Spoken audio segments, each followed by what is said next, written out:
Perfect.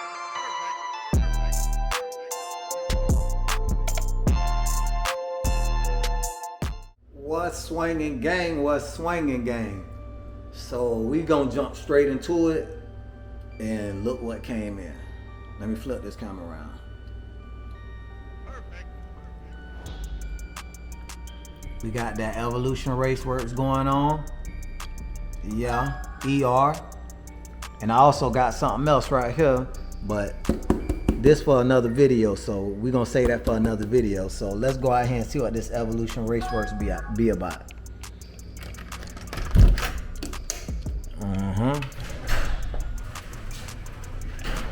Got the big baby out here. Big baby out here. So let's get back over here to the piece of crap. This what we getting rid of, gang. And we're gonna switch that out for this beautiful work of art right here. And I'm gonna show you how different the fit and finish is on this and why it costs so much versus that one. So again, I paid 240 something odd dollars for this on sale.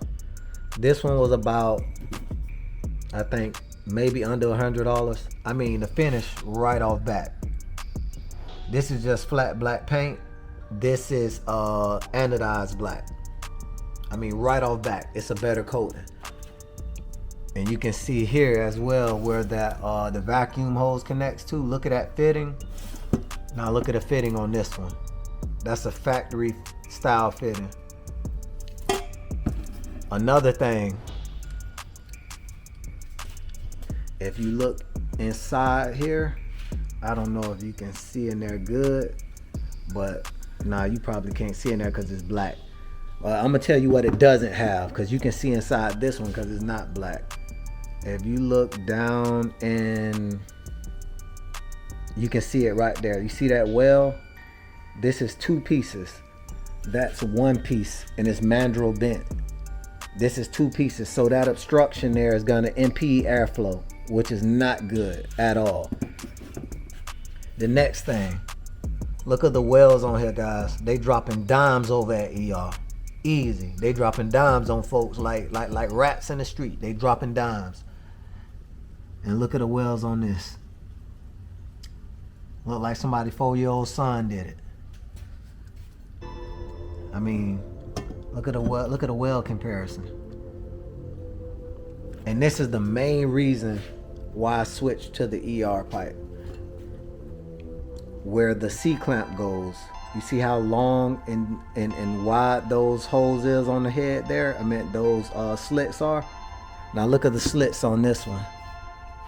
They're super short and they're very thin compared to this one. I'm gonna try to get them right next to each other so you guys can get a good comparison of why that C-clamp wasn't fitting.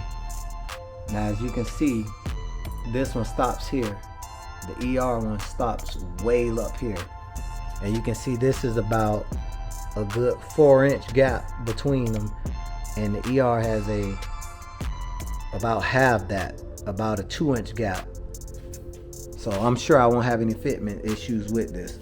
So what we gonna do, gang, we finna get this charge pipe put on here. I already got the truck hood popped, getting the engine cooled down.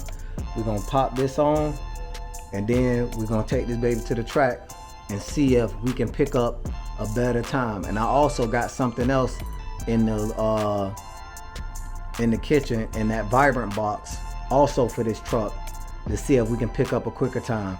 Because what I'm gonna do is, I'm not gonna put everything on at one time. I'm gonna do it piece by piece so you guys can see the performance gains each piece adds to the car. If we put everything on at one time, even if the car does pick up performance, we don't know where the performance is coming from because everything was installed at one time.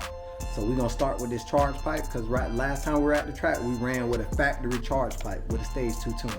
Now we're gonna go with a ER charge pipe, you know, and we're gonna head back to the track, and then we're gonna put the other thing I told you guys about that I bought for this truck. And a lot of you guys been waiting for it, so I can't wait to show you that. So let's get this charge pipe on this truck. I had to do that off camera because out of all the charge pipes that's ever been on this truck, which is 3,